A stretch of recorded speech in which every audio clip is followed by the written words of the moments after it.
Hey guys, Dave here for Brian and Hove Guitar Lessons. Today we're looking at Fountains of Wayne, Stacey's Mom. I absolutely love this power pop rock banger thing. It makes me smile every time I hear it. So grab your guitars, let's get stuck into it.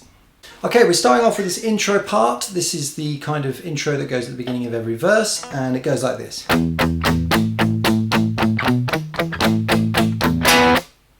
Okay, so pretty straightforward stuff. We have a E power chord, E5 chord, here on the 7th fret of the A string. And I'm using the open E string because why wouldn't you? It's an E power chord. Let's use that low E as well. So I've got open E string, 7 on the A, 9 on the D, 9 on the G. And I'm going 1 and 2 like that. And then I'm going to change to this A power chord, 1 and 2 and 3 and 4 and like that. 1 and 2 and 3 and 4 and. So this A power chord is 5 on the E, on the low E, 7 and 7. So that's, first finger doing 5 on the E, ring finger doing 7 on the A, little finger if you like, or you can do it like that. Some people do it like that. So those first two chords, 1 and 2 and 3 and 4 and. Do it even slower, 1 and 2 and 3 and 4 and. Then we're going to do this little riffy part. So this is in place of a B power chord. So it feels like the music is going to go 1 and 2 and 3 and it does in the verses. But we've got this little riff, so we're just going to palm mute this and go 7 on the low E, 6 on the A, 7 on the A. Then we're back to the A. And then we've got this. So to do that, we just hit the and then bring our hand down to mute it. So the feel of the whole thing is 1 and 2 and 3 and 4 and 1 and 2 and 3 and 4 and 1 and 2 and 3 and 4 and 1 and 2 and 3 and 4 and. Okay, so that is the intro part. The verse is fundamentally the same idea, except that instead of doing the stab bit every single time, it does it every other time to leave a bit of room for the vocal. So in the verses, we're going 1 and 2 and 3 and 4 and 1 and 2 and 3 and 4 and 1 and 2 and 3 and 4 and 1, 2 and 3 and 4 and like that. So same idea, but every other time we just, instead of doing the stabs, we just finish out the time on the A.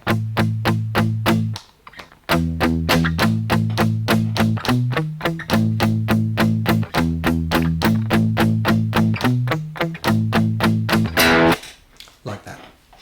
Okay, then we got the pre-chorus. Pre-chorus is a G sharp minor chord. I'll play it to you.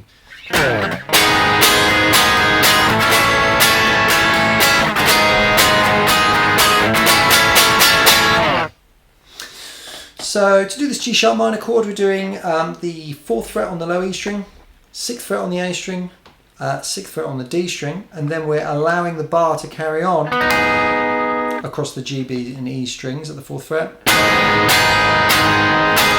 Then we're going to slide up there to an A major, so that's 5, 7, 7, 6, 5, 5. Back again.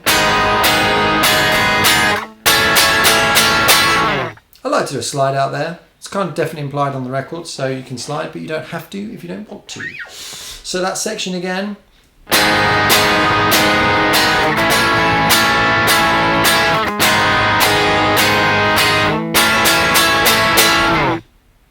Then we're going to look at the verse. We've done the verse. We're going to look at the chorus. Okay, here's the chorus.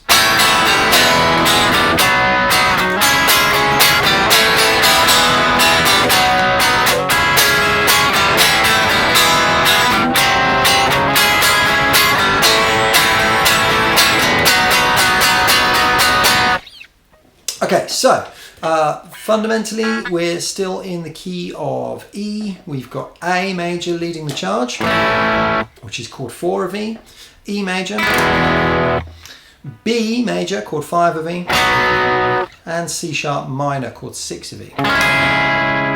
Okay, so I like to do it with open chords, and probably you will too, so that you can do this. You just take your finger off the major third of the E, that's this bit here, the C sharp on the 2nd fret of the B, and open that string up so that you get the open B. So it sounds like this.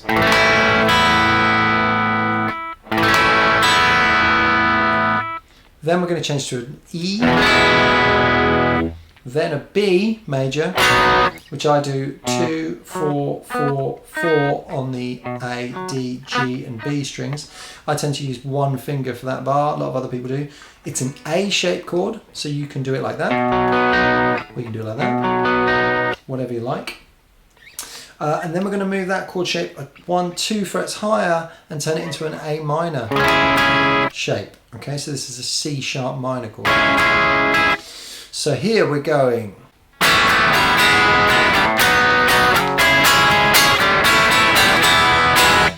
Like that, so going.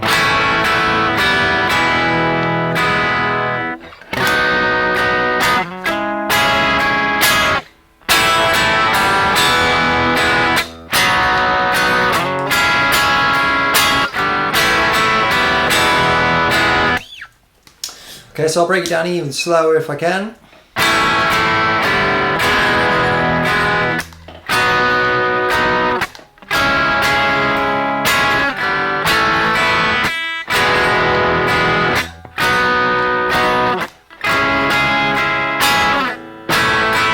Like that. Then we've got this guest chord, which is a C diminished.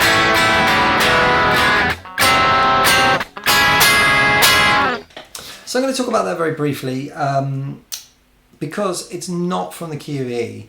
Any of you guys who are into theory will know that in the key of E we have D sharp diminished here. So why have we got a C diminished in the middle of the chorus?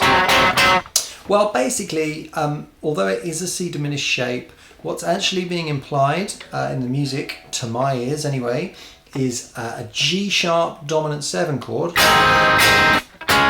which is going to pull us to the chord a fourth above, which in this case is the chord we were going to anyway, C sharp minor. So if you think about it, kind of like going,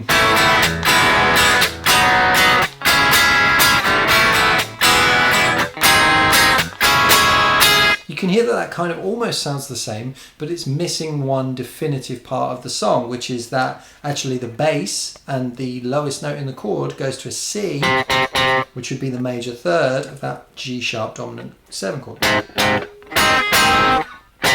think I might have said F sharp dominant 7 chord a minute ago. If I did, I meant G sharp dominant 7. If not, I'm just going completely mad. That C there is the major third of the chord, and that's what's being put in the bass. So if we strip away the rest of the chord and we get rid of this finger, we get, that's the minor 7 and the major third again. And we need the major third in the bass, so we need to go C, F sharp, C again. At the very least, we need to include those notes, really.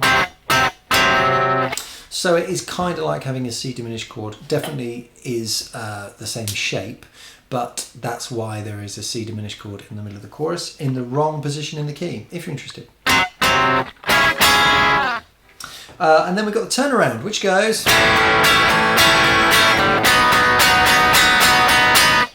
So that's just A and B, pretty straightforward stuff. We go back to a re-intro, all of that is standard. And then we're going to go to, after our, we've got verse 2. I'm sorry. So we've got this picky part in verse 2, which goes like this.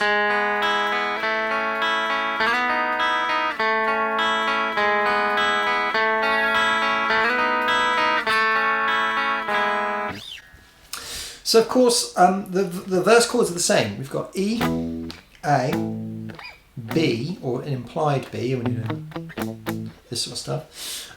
So what's going on here? Well, we've got the major third of the E chord. In fact, we've got an E chord. We've got the G sharp, the B, and the E of an E chord. Then we've got the top of an A chord. We've got the root, the major third, and we've got the whole of the A chord, of course. We've got A, C sharp and E there, and then we're going here. We don't quite have a full B chord because we're not doing this. We actually do this. So we're doing the 4th fret on the A G string, which is A B. we're doing the 4th fret on the B string, which is a D sharp, and then we've got the open E. So this is kind of like a B11 in a way, because we've got the root, the major 3rd, and then we've got the 4th on the top, if you're interested. But all we need to know is that we're doing this.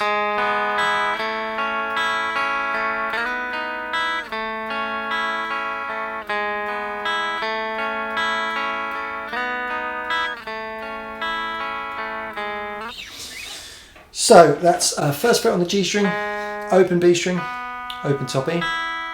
Then we move into kind of a pseudo A shape. So I would play this like an E minor just here. Middle finger on G string at the 2nd fret, ring finger on B string at the 2nd fret, then the open top E. Then we're going to move up a tone and go same shape, but we just go 4, 4, open, back to 2, and back to this. So that's pretty straightforward. I'm sure you'll be able to figure it out, but it just goes, you know, when we do the... and then into the verse we go, oh sorry, so we go ka ka ka.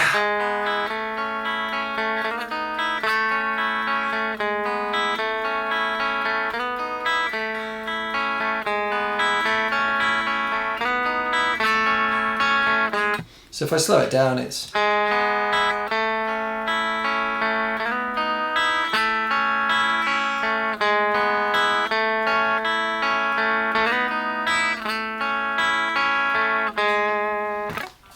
okay, nothing crazy with that picking pattern. I think you'll be fine figuring it out. After verse 2, we do another pre-chorus, chorus, all of that sort of stuff as usual. But at the end of the chorus, when we do this, we do one of my favourite things in music ever, parallel modulation. So basically what's happening here is we've done the whole song so far in the key of E major, and then we're borrowing chords from the key of E minor or G major. Those two keys are the same as each other effectively. E minor is the relative minor of G major. So this is a thing that you see in loads and loads of cool songs, and I'm going to do some videos on it at some point. So if you're a bit mystified by it, don't you fret. All you need to know at this stage is basically what we're doing is we're shifting the whole chorus pattern a minor 3rd forward, or 3 frets forward. Okay, so instead of doing now we're doing, so we've got C major, G major. We don't need to worry about that stuff. It's too much fiddly shenanigans for that. They don't do that live, they just do power chords and bar chords. 5 on the A shape on 5th fret for a D major. Obviously you could do that if you wanted, and then you've got to do an E minor here, which I would prefer to do there, but you could do it open. So you could do it all open really.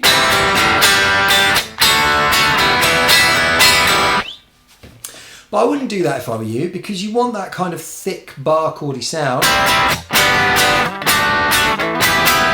And don't you forget, you've still got to do that cheeky little diminished chord, which now is going to be 3 frets higher. So it's going to be here, built off D sharp. Okay. So all of that won't cause you too many problems, I'm sure, but just to break it down one more time: C major, G major, D major, and E minor. I'm doing 3, 5, 5, 5, 3, 5, 5, 4, 3, 3. Gosh, that was a tongue twister for some reason. 5, 7, 7, 7, 7, 9, 9, 8. Those are the chords for the solo as well. For the solo, we've got a guest chord of that B major again. So in the solo we go bow, bow, bow,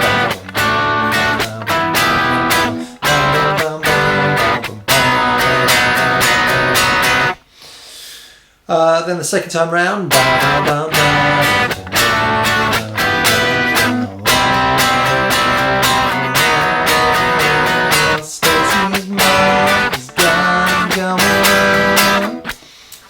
etc, etc. That's all the same to the end. The only thing we haven't covered is this lovely tasteful solo.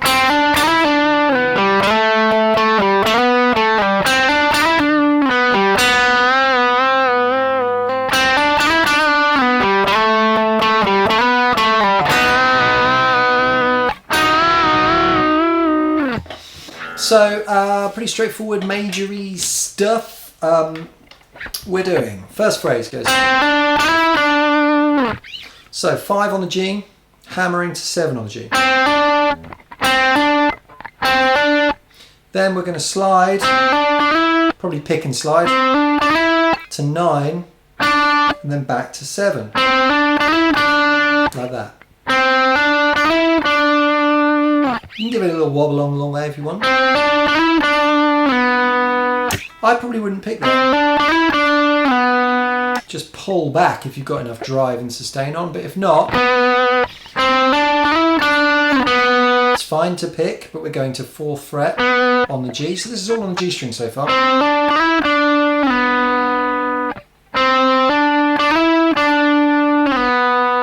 Then we're going to go to 5 on the D and slide to 7. Now I think, yeah, sorry.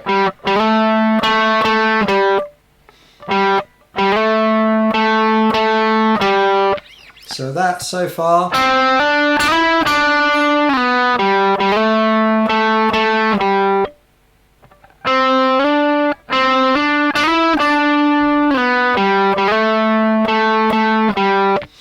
Then we've got this bit.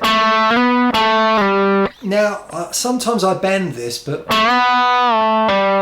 that's a bit juicy, that bend. It's quite a lot of work. And sometimes it just pulls my guitar out of tune, which isn't ideal. So probably the safest bet is to pick and slide. So that is 7, slid to 9, back to 7, pull back to 5. So what have we got so far? We've got this.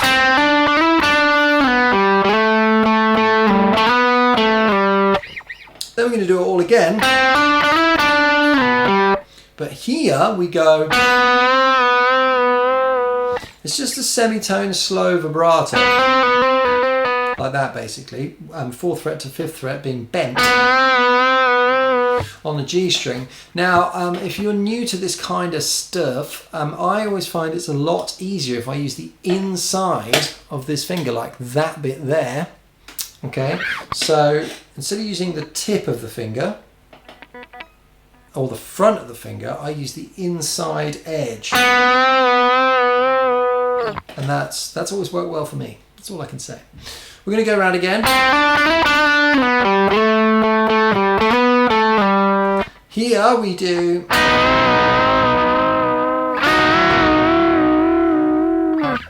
So arguably this is just single notes, because it sounds to me like the keyboard does the top one and the guitar does the lower one. But unless you've got someone in your band with a keyboard who wants to do it, you might want to do both. So here they are. So we're doing 4th fret on the G and B, and we're just doing the same thing we did before.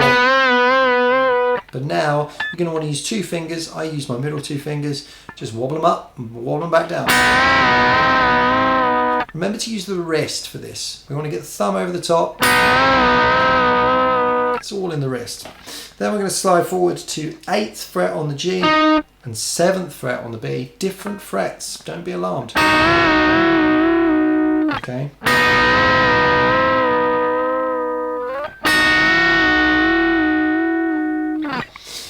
It's quite normal that the strings will bend different amounts, because there is actually different amounts of tension on them. Don't overthink this. It's just kind of, just like a strut kind of.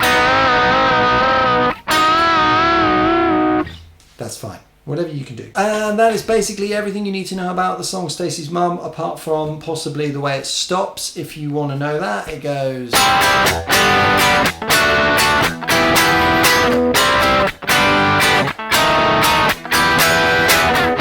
2 and 3 and 4 and 1 and 2 and 3 and 4. And that's it. We just miss off the 4 and off the end. 1 and 2 and 3 and 4 and 1 and 2 and 3 and 4. Great.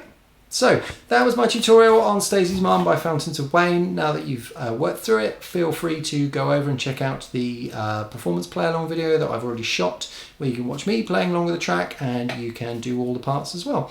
And hopefully that'll answer any questions you have about how the whole thing comes together.